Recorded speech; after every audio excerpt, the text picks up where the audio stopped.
Second ফেজে শ্যামবাজার পাঁচমাথার মোড়ে একটু কাছে আমাদের ধর্ণা অবস্থান চলছে। ছাত্র যুব মহিলা কমরেডরা দাঁতে দাঁত চেপে সেখানে বসে আছেন বিচারের দাবিতে, দোষীদের শাস্তির দাবিতে। এবং আমরাও যারা শ্যামবাজার অবস্থান মঞ্চে ছিলাম, আমরা নিজেরাই সিদ্ধান্ত গ্রহণ করি যে যেমন শ্যামবাজার অবস্থান মঞ্চে বসে আছি, ঠিক সেরকমই আমাদেরকে গ্রামে এবং জেলাগুলোতে দূরে মানুষের কাছে যেতে হবে। ফলে আমি, অপু, প্রতিকুর, আমরা যদি আজকে দক্ষিণ 24 পরগনায় আছি, তো কোনো কমরেডরা আজকে নদিয়াতে আছে, তো কেউ আজকে আরও কোনো জেলাতে আছে। আমরা শুধু এই আরজি করের বিচারের দাবিতে মিটিং মিছিল করছি এমনটা নয়। আমাদের এখন একগুচ্ছ কমরেড আছে যারা এই গোটা রাজ্যে যে বন্যার পরিস্থিতি, সেই বন্যা পরিস্থিতিতে কোমর জলে দাঁড়িয়ে সাধারণ মানুষকে বাঁচানোর চেষ্টা করছে, ছাত্র যুব কমরেডরা। আমাদের এক ঝাঁক কমরেড এখন আজ 3 দিন ধরে বীরভূমের যে পরিযায়ী শ্রমিক মুম্বাইয়ের থানেতে খুন হয়ে গেল, মার্ডার হয়ে গেল, তার ডেড বডি আনার জন্যে একদিকে তার বাড়িতে আর একদিকে মুম্বাই থেকে বীরভূম পর্যন্ত নিয়ে আসার জন্য সেখানেও কাজ করছে। আমাদের একগুচ্ছ কমরেড এখন গোটা রাজ্যের হেলথ সেন্টারগুলো, গ্রামীণ স্বাস্থ্যকেন্দ্রগুলোর বাইরে দাঁড়িয়ে আছে যে কেন এটা। আর আমাদের এক গাদা কমরেড বাড়ি ছাড়া হয়ে আছে এখন, সেটা উত্তর 24 পরগনার হোক, কলকাতার হোক। কত বয়স ছেলে মেয়েগুলোর, কারো 19 বছর, কারো 20 বছর। কেন বাড়ি ছাড়া হয়ে আছে জানেন? কারণ ওরা আরজি করে নির্যাতিতা দোষীদের শাস্তির দাবিতে মিছিলে হেঁটেছিল বলে। কেউ কবিতা লিখেছে, কেউ রাস্তায় এঁকেছে, কেউ ফেসবুকে পোস্ট করেছে, কেউ মিছিলে গেছে, কেউ মশাল ধরেছে। তাদেরকে পুলিশ এরকম প্রায় 300 জনকে নোটিশ পাঠিয়েছে। আমাদেরকে তো ঘন্টার পর ঘন্টা জেরা করেছে। কেন গেলেন আরজি করে, কোথায় খবর পেলেন, কটায় খবর পেলেন, কিসে করে গেলেন, ক টাকা ভাড়া দিলেন, চটি পরে গেছিলেন না জুতো পরে গেছিলেন, শাড়ি পরে গেছিলেন না চুড়িদার পরে গেছিলেন, কিছু বাদ দিচ্ছে না। আর শেষমেশ জিজ্ঞেস করছে যে গাড়িটা কেন আটকালেন।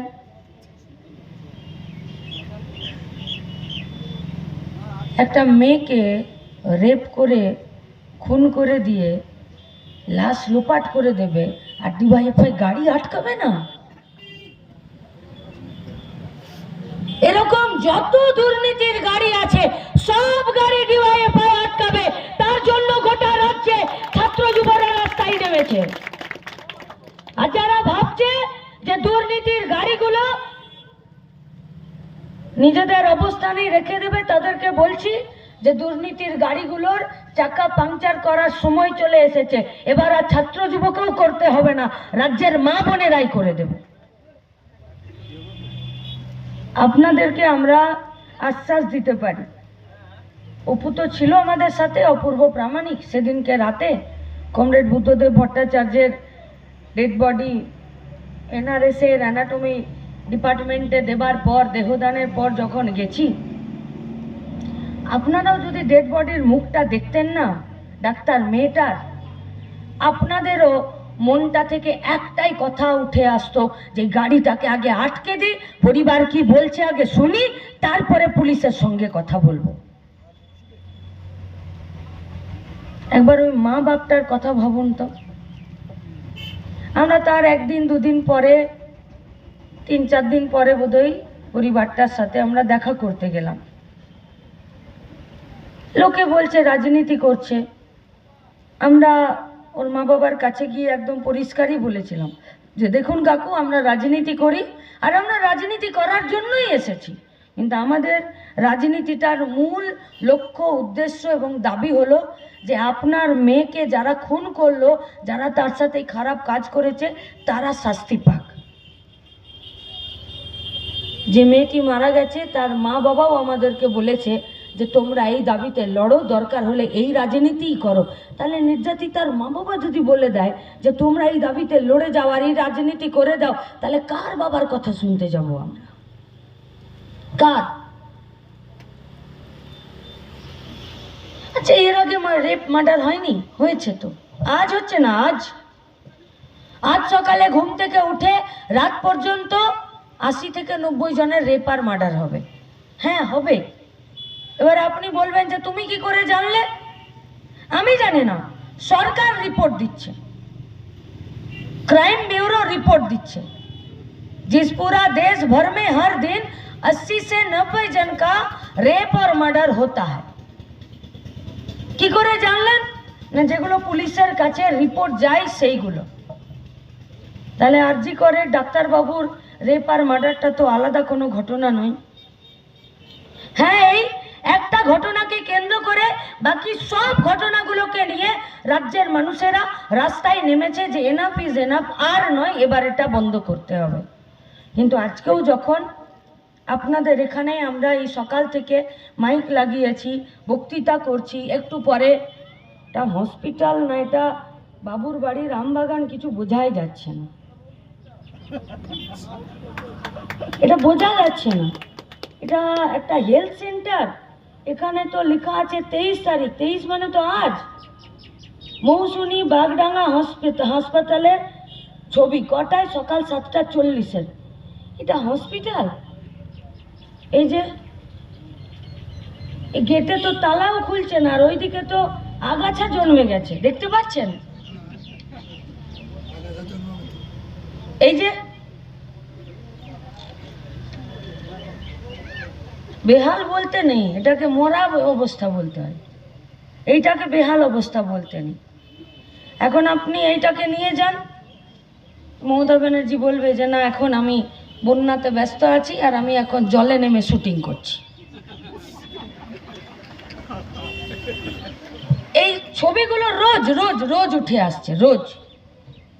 পুরুলিয়া জেলা হসপিটালে গেছিল রাজ্যের প্রেসিডেন্ট আর ওই জেলার নেতা, আমাদের জেলার সেক্রেটারিয়েট মেম্বার সুনীল মাহাতো আর ধ্রুব সাহা। ওরা যখন হসপিটালের ভিতরে ঢুকেছে তখন দেখছে হসপিটালের বেডের নিচে ছাগল ঘুরে বেড়াচ্ছে। এবারে দুটো কথা হতে পারে, এক, যে পুরুলিয়া জেলাতে ছাগল চড়ানোর আর মাঠ ঘাট বেঁচে নেই, তাই হসপিটালে ছাগল চড়ে বেড়াচ্ছে, আর নইলে হসপিটালে আর রোগী পরিষেবা হয় না, ওইটা ছাগল চড়ানোর জায়গা হয়ে গেছে। কোনটা?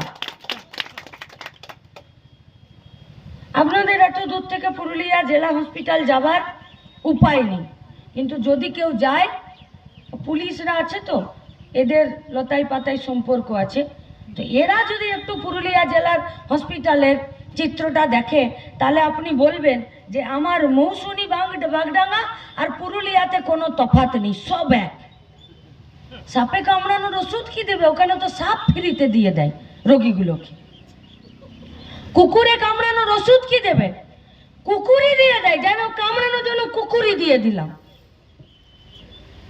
পশ্চিমবঙ্গে গত বছর অবধি 6,25,000 শূন্য পদ ছিল, পুলিশে, ডাক্তারে, মাস্টারে, সবেতে। এবছর পর্যন্ত গোটা পশ্চিমবঙ্গে 10 লক্ষ শূন্য पद আছে, जहां पर कोई भी नई सिरे से बहाली नहीं हुआ। तो वहां पर भी तो हेल्थ सेंटर हो, हॉस्पिटल हो, पुलिस हो, स्कूल हो, कॉलेज हो, वहां पर भी तो रिक्रूट नहीं हुआ है, नियोग नहीं हुआ है। তাহলে কেন লোক নিচ্ছেন না? কি অবস্থা? হাওড়া জেলা হসপিটাল, একটা 13 বছরের মেয়েকে 2 দিন ধরে বললো সিটি স্ক্যান হবে না, আর রাত্রি 9টায় একজন এসে বলল যে চলো তোমার মেয়ে সিটি স্ক্যান হবে। সিটি স্ক্যান করানোর জন্য মেয়েটাকে সিটি স্ক্যান রুমে নিয়ে গেল, যে নিয়ে গেল সেই জামা কাপড় খুলিয়ে দিল। মেয়েটা কাঁদতে থাকলো, ভয় কাঁপতে থাকলো। সুপারকে জিজ্ঞেস করতে গেল যে এই ছেলেটা কবে চাকরি পেয়েছে। সুপার বলছে ঠন ঠন গোপাল, আমি জানি না কবে রিক্রুট হয়েছে। একটা হসপিটালের সুপার জানবে না কবে রিক্রুট হয়েছে? আমি একটা মাস্টারের চাকরি পেলে আমারও পুলিশ ভেরিফিকেশন হবে যে আমার নামে কোনো মামলা, আমার নামে কোনো কেস আছে কিনা। আর একটা হসপিটালে সেফেস জায়গায় যেখানে সাধারণ মানুষ তার স্বাস্থ্যের পরিষেবা নেবার জন্য আসে, চিকিৎসা নেবার জন্য আসে, অজ্ঞান অবস্থায় আসে, কষ্টের মধ্যে আসে, দিগ্বিদিক জ্ঞান শূন্য হয়ে আসে, অ্যাক্সিডেন্ট কেস আসে, সেখানে যাদেরকে রিক্রুট করছেন তাদের ব্যাকগ্রাউন্ড চেক করবেন না? হসপিটালের সুপার বলছে সরকারিভাবে নিয়োগই হয় না, তো আমি কি করে রিক্রুট করব? তাহলে যে রিক্রুট হলো, যে সিটি স্ক্যান রুমে নিয়ে গেল, তাকে কে চাকরি দিল? বললো ওকে একটা এজেন্সি চাকরি দিল। এই এজেন্সিকে কে টেন্ডার দিল? বললো সরকার দিয়েছে। তাহলে তো ঘুরে ফিরে সেই সরকারেরই দায় হলো। আচ্ছা, এতক্ষণ ধরে শুধু মমতা ব্যানার্জির নাম ছাড়া কোনো রাজনৈতিক দলের নাম নিয়েছি আমি? নিইনি তো। কিন্তু যত বলছি তত একটা রাজনৈতিক দলের গায়ে ফোসকা পড়ে যাচ্ছে আর চুলকানি হয়ে যাচ্ছে। কি করতে পারি আমরা? কিছু করার আছে? আমরা তো শুধু প্রশ্ন করছি।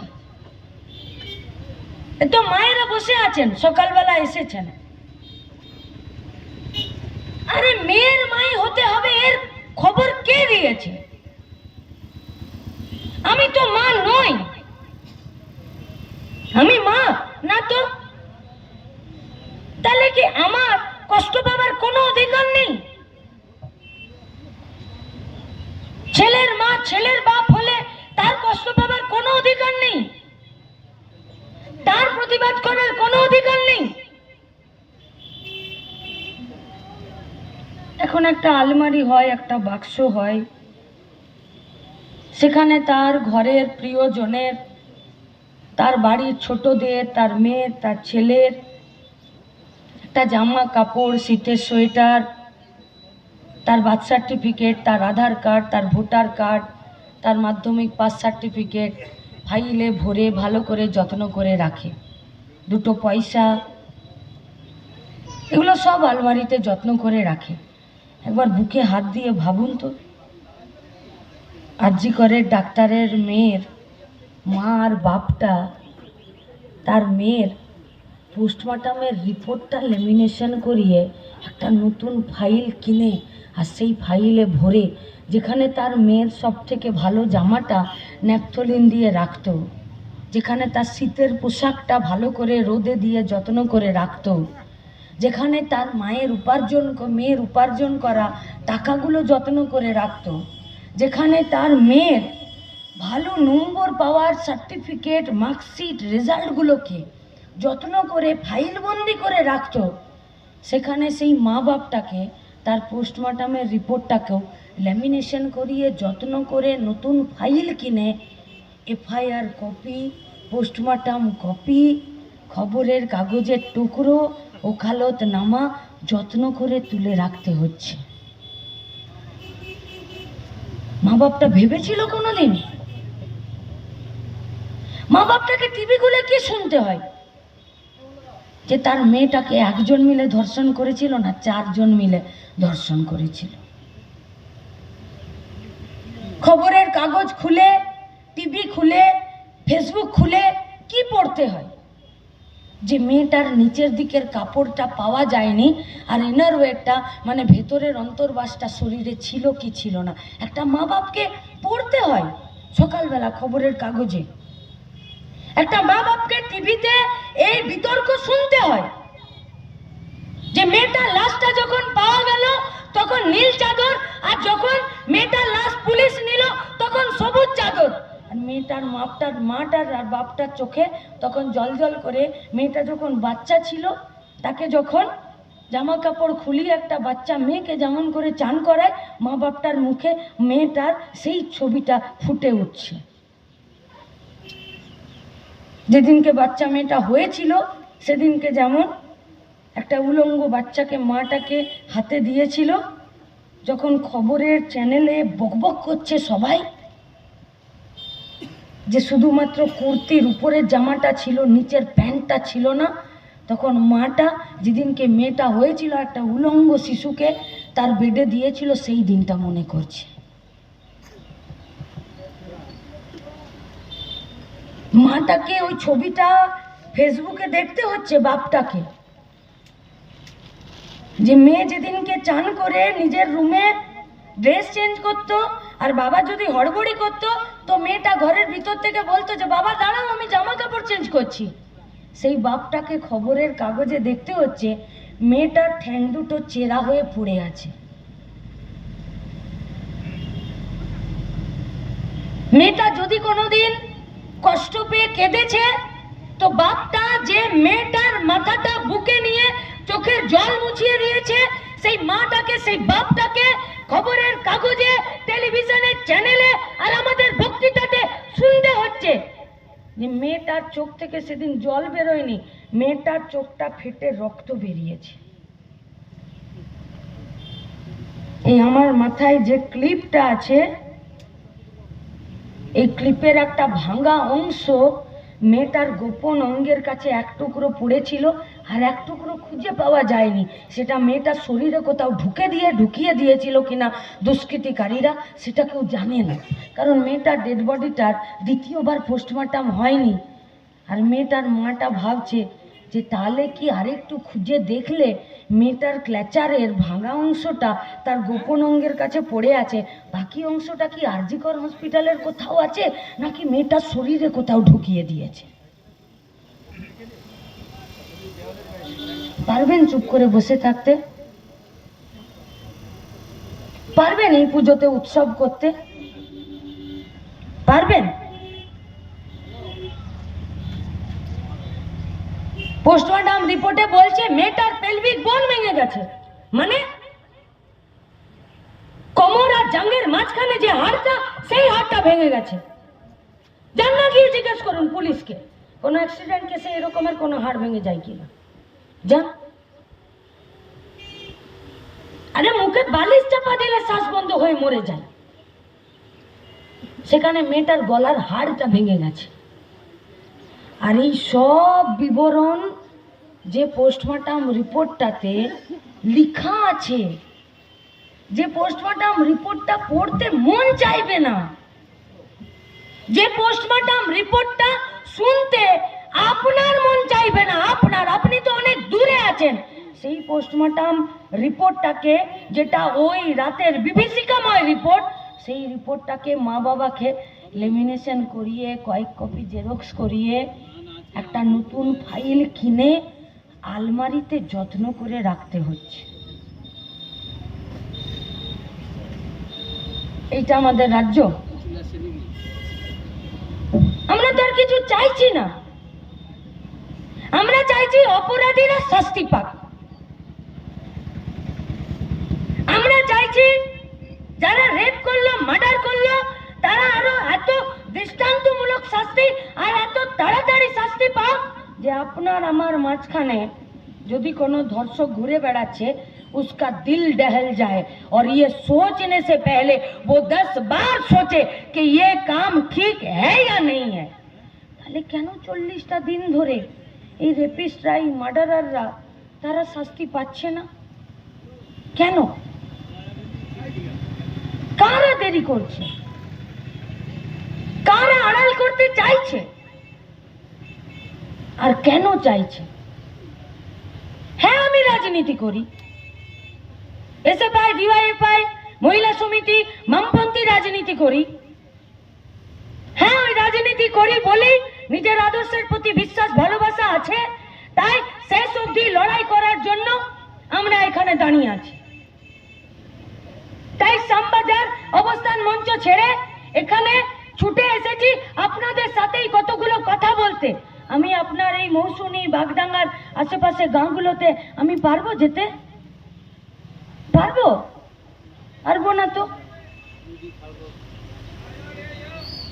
কিন্তু যদি আপনার মনে বিন্দু মাত্র দুঃখ হয় মা, যাও নিজের পাড়াতে, যাও নিজের গায়ে, যাও দুপুরবেলা একটা মাদুর পাতো আর পাড়ার মাদেরকে ডেকে একবার আলোচনা করো যে এই পাড়াতে যদি তোর ছেলে হয় বা আমার ছেলে হয়, তোর স্বামী হয় বা আমার স্বামী হয় বা এই পাড়ার কোনো মানুষ হয়, সন্ধ্যাবেলা যদি মদ খেয়ে টলতে টলতে ঢোকে, তাহলে চল তুই আর আমি কোমরে গামছা বাঁধি আর আঁচলটা গুজে নি, আর আমরা আমাদের পাড়াতে এই নিয়ম করে দিই যে মদ খেয়ে পাড়ায় ঢোকা যাবে না।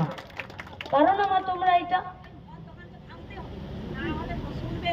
এটা পারো না তোমরা? পারো তো? মদ খাওয়া, জুয়া খেলা, তাস খেলা, মেয়েদেরকে দেখে টোন টিটকিরি করা, ছোট ছোট অপরাধগুলো যেন আমাদের চোখেই পড়ছে না। দেখো না যদি পারো। ও পুলিশ করবে না কিছু, এদিকে পিছনে দাঁড়িয়ে হাসছে, এরা নির্লজ্জ বেহায়া, এরা পারবে না, এদের মুরদ নেই,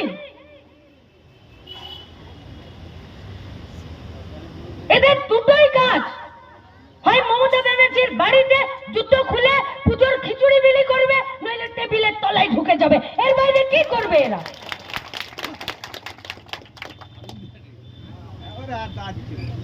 কিন্তু এক অংশ আছে ওরা যারা এখনো মাথা উঁচু করে মেরুদণ্ড সোজা করে কাজ করতে চায়। চলো না একবার ওদেরকেও সাহায্য করি, ওদেরকেও একটু বুকের বল দিই, যে তোমাদের উচিত ছিল আমাদেরকে বুকের বল দেওয়া। তোমরা থানাতে মাথা উঁচু করে কাজ করো, তোমাদের গায়ে আঁচড় পড়তে দেব না। এতদিন তোমাদের হাতে আমাদের সুরক্ষার দায়িত্ব ছিল, এবারে তোমরা যাতে মাথা উঁচু করে কাজ করতে পারো, তোমাদের সুরক্ষার দায়িত্ব আমরা নিচ্ছি। একবার যাও না, বলে দাও। ভোট চাইতে এসেছি, আসিনি তো। নাম লেখাতে বলছি যে লেখাও আমাদের ডিওয়াইএফআই, এসএফআই, মহিলা সমিতিতে নাম। কই বলছি না তো তোমাদেরকে যে আমাদের সঙ্গে নাম লেখাও। কি বলছি? বলছি সমাজের অপরাধগুলোর বিরুদ্ধে মাথা তুলে দাঁড়াও। যদি আমি, তুমি, আমরা সবাই মিলে এই অপরাধগুলোর বিরুদ্ধে দাঁড়াতে না পারি, ওরা শক্তিশালী হবে আর প্রতিদিন আমাদের বাড়িতে কোনো না কোনো দুর্ঘটনা ঘটে যাবে। আমরা কি জানতাম যেদিনকে গাড়ি আটকেছিলাম সেদিনকে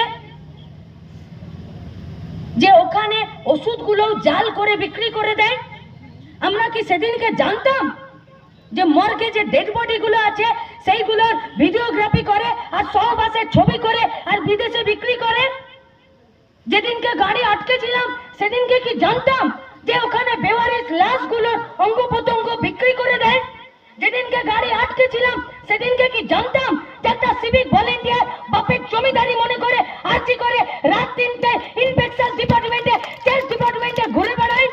সেদিনকে কি জানতাম গো যে আরজি করের মেডিকেল কলেজের প্রিন্সিপাল সে নিজে নিরাপত্তা রক্ষী বাউন্সার আর বডিগার্ড নিয়ে ঘুরে বেড়ায়? সেদিনকে কি জানতাম যে ওখানে হসপিটালের নোংরা আবর্জনাগুলো পর্যন্ত বেচে দিয়ে ও বেটা নিজের পকেট গরম করত? সেদিন কি এই মৌসুমীর বাগডাঙ্গার হসপিটালের ছবিটা উঠেছিল? এই প্রশ্নগুলো কি উঠছিল যে কেন আমাদের হেলথ সেন্টারগুলোতে টিবির ওষুধ পাওয়া যাচ্ছে না? যেদিন গাড়ি আটকেছিলাম সেদিনকে কি টিভিতে ফলাও করে বলেছিল যে 2018 সাল থেকে এই পশ্চিমবঙ্গের মমতা ব্যানার্জির সরকার কোনো হিসাব দেয় না যে পশ্চিমবঙ্গে এতগুলো সরকারি মেডিকেল কলেজ আছে, হসপিটাল আছে, সেখানে প্রতিদিন কত রোগী ডাক্তার দেখাতে যায় আর কতজনের ট্রিটমেন্ট হয় তার কোনো হিসাব দেয় না? 2018 থেকে খবরের চ্যানেলে উঠে এসেছিল যে মেটিয়াবুরু যে 20 জন চোখের ছানির অপারেশন করেছিল আর এক্সপায়ারি ডেটের স্যালাইন দিয়ে আর 20 জনেরই চোখের জ্যোতি চলে গেছিল। যেদিনকে গাড়ি আটকেছিলাম সন্ধ্যে 7টার পর, সেদিনকে কি জানতাম যে বাগডাঙ্গাতে যদি সিজারিয়ান কেস হয় তাহলে এখান থেকে 20 আর মৌসুমী থেকে চারিদিকে নদী, ওখান থেকে কি করে যাবে? আর ওই দিক থেকে 40 কিলোমিটার দূরে কে এর পরের হসপিটালটাতে যাবে, কাকদ্বীপটাতে? যেদিনকে গাড়ি আটকেছিলাম সেদিনকে কি এই আওয়াজটা কানে এসেছিল? আসেনি। যে পোয়াতি মা বাচ্চা বিয়েতে গেছে হসপিটালে আর ডাক্তার পিছনে হাত দিয়ে দাঁড়িয়ে আছে, কেন না বাচ্চাটা এবারে জন্ম নেবে, মাথাটা বেরিয়ে গেছে, কিন্তু ডাক্তার বাচ্চার মাথাটা নিয়ে আর টেনে বার করে দিচ্ছে না, কেন? কারণ হসপিটালে গ্লাভস নেই। পেশেন্ট পার্টিকে বলে দিয়েছে 4 জোড়া গ্লাভস নিয়ে আসো, আর পেশেন্ট পার্টি বলছে আমি তো সরকারি হসপিটালে এসেছি, তারাও গ্লাভস কিনে নিয়ে আসি। দুর্নীতি, চাল চুরি করলো দুর্নীতি, মাস্টারের চাকরি বিক্রি করলো দুর্নীতি, গরু বিক্রি করে দিল, পাচার করে দিল দুর্নীতি, কয়লা বালি দুর্নীতি, খেয়া ঘাটে দুর্নীতি, এখন আমাদের ওষুধটাও বেচে দিচ্ছে, বেডটাও বেচে দিচ্ছে, হসপিটালটাও তুলে দিচ্ছে, এটাও দুর্নীতি। মানুষ হিসাবে নিজেকে প্রশ্ন করুন, এই দুর্নীতির বিরুদ্ধে রুখে দাঁড়ানোটা উচিত কিনা। তাই আমরা আপনাদেরকে ডাকতে এসেছি, ডাকতে। ওরা বলছে এই লড়াই শুধু শহরে, গায়ে নাই। তার মানে ওরা ভাবছে আর আমাদেরকে কেউ ছুতে পারবে না। তাই আমরা আপনাদের কাছে আজকে একটা আবেদন আর অনুরোধ করতে এসেছি। 26 তারিখ ঈশ্বরচন্দ্র বিদ্যাসাগরের জন্মদিন, আর 27 তারিখ রামমোহন রায়ের জন্মদিন।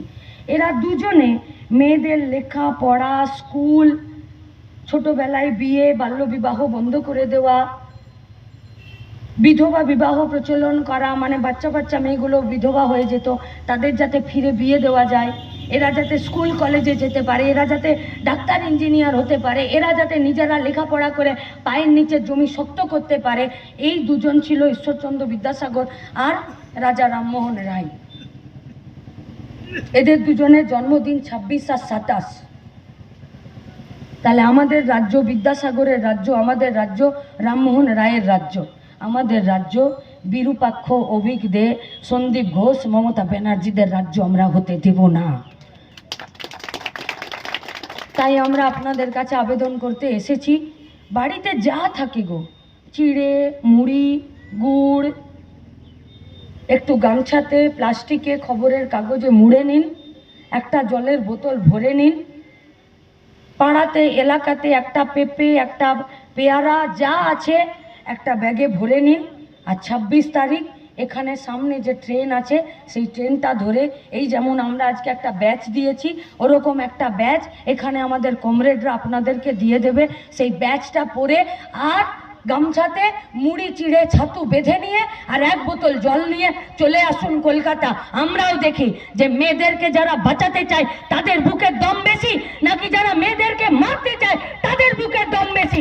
একবার গোটা সবাই মিলে এই গোটা রাজ্যটাকে দেখিয়ে দিতে হবে যে দুষ্কৃতিকারীদের এই রাজ্য হতে পারে না, এই রাজ্য সাধারণ মানুষের হবে। তাই 26 তারিখ কলকাতা আসার আহ্বান জানিয়ে আমার কথা শেষ করছি। ইনকালাব জিন্দাবাদ।